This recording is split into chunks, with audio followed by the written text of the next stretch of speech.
হাড্ডাহাড্ডি লড়াই হবে কুষ্টিয়ার কুমারখালী উপজেলা নির্বাচনে। আগামী ২১ মে কুমারখালীতে অনুষ্ঠিত হতে যাচ্ছে ষষ্ঠ উপজেলা পরিষদ নির্বাচনের দ্বিতীয় ধাপের ভোটগ্রহণ। এ ধাপে কুমারখালী উপজেলায় ভোটগ্রহণ অনুষ্ঠিত হবে। এরই মধ্যে কুমারখালী উপজেলায় জমে উঠেছে নির্বাচনী প্রচারণা।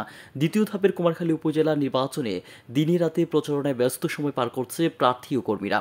জানা গেছে, এ উপজেলায় চেয়ারম্যান পদে হেভিওয়েট ২ প্রার্থীর প্রতিদ্বন্দ্বিতা করছেন।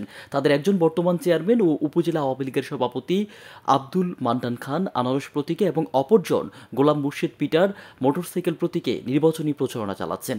দুই চেয়ারম্যান প্রার্থী নির্বাচনী প্রচার জোরদার করার পাশাপাশি নিজ নিজ কৌশল প্রয়োগ করে এগিয়ে যাওয়ার চেষ্টা করছেন। নির্বাচনের শেষ প্রান্তে এসে নানামুখী মেরুকরণ হচ্ছে। প্রার্থীদের জয় পরাজয়ের ফ্যাক্টর হিসেবে সামনে আসছে বিভিন্ন সমীকরণ। ভোটাররা মনে করছেন আনারস ও মোটরসাইকেলের মধ্যে ভোটের লড়াই হবে হাড্ডাহাড্ডি। কুমারখালী উপজেলা পরিষদ নির্বাচনে এবার প্রচার যুদ্ধে সবচেয়ে বেশি সক্রিয় বর্তমান চেয়ারম্যান ও উপজেলা আওয়ামী লীগের সভাপতি আব্দুল মান্নান খান। অপরদিকে অন্য প্রার্থী গোলাম মুর্শিদ পিটার ও প্রচার যুদ্ধে পিছিয়ে নেই। ভোটারদের একাংশ বলছেন সততা, নিষ্ঠা ও পরিচ্ছন্নতা এগিয়ে আছেন বর্তমান চেয়ারম্যান আব্দুল মান্নান খান। তার চলতি মেয়াদে কুমারখালীতে অকল্পনীয় উন্নয়ন হয়েছে।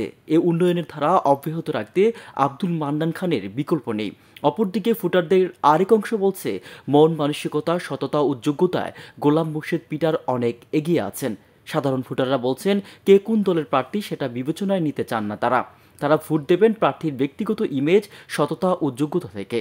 বর্তমান চেয়ারম্যান ও উপজেলা আওয়ামী লীগের সভাপতি আব্দুল মান্নান খান দৈনিক আমার বার্তাকে বলেন, সেতু নির্মাণ, অসংখ্য মসজিদ, মন্দির, বিভিন্ন পর্যায়ে শিক্ষা প্রতিষ্ঠান, ভবন নির্মাণ, রাস্তাঘাট ও ব্রিজ কালভার্ট সহ অগণিত উন্নয়ন দৃশ্যমান তার।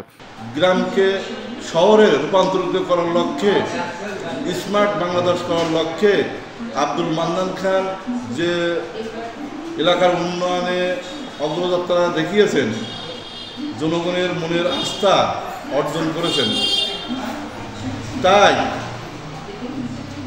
এই কুমারখালী থানার প্রত্যেক ইউনিয়নের জনগণ উৎফুল্লভাবে আনারস প্রতীকে এবার ভোট প্রদান করবে।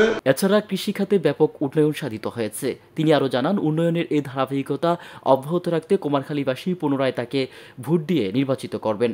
দ্বিতীয় ধাপের উপজেলা পরিষদ নির্বাচনে রিটার্নিং কর্মকর্তা অতিরিক্ত জেলা প্রশাসক দৈনিক আমার বার্তাকে জানান, আগামী ২১ মে কুমারখালীতে ১০০টি কেন্দ্রে ভোটগ্রহণ অনুষ্ঠিত হবে।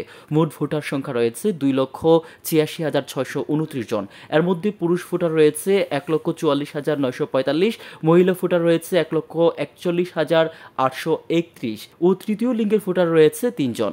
অবাধ, সুষ্ঠু ও নিরপেক্ষ নির্বাচন পরিচালনার ক্ষেত্রে সব ধরনের প্রস্তুতি রয়েছে প্রশাসনের বলে জানান তিনি। কুষ্টিয়া থেকে মোহাম্মদ হাসিবুল ইসলামের রিপোর্ট, আমার বার্তা ডিজিটাল।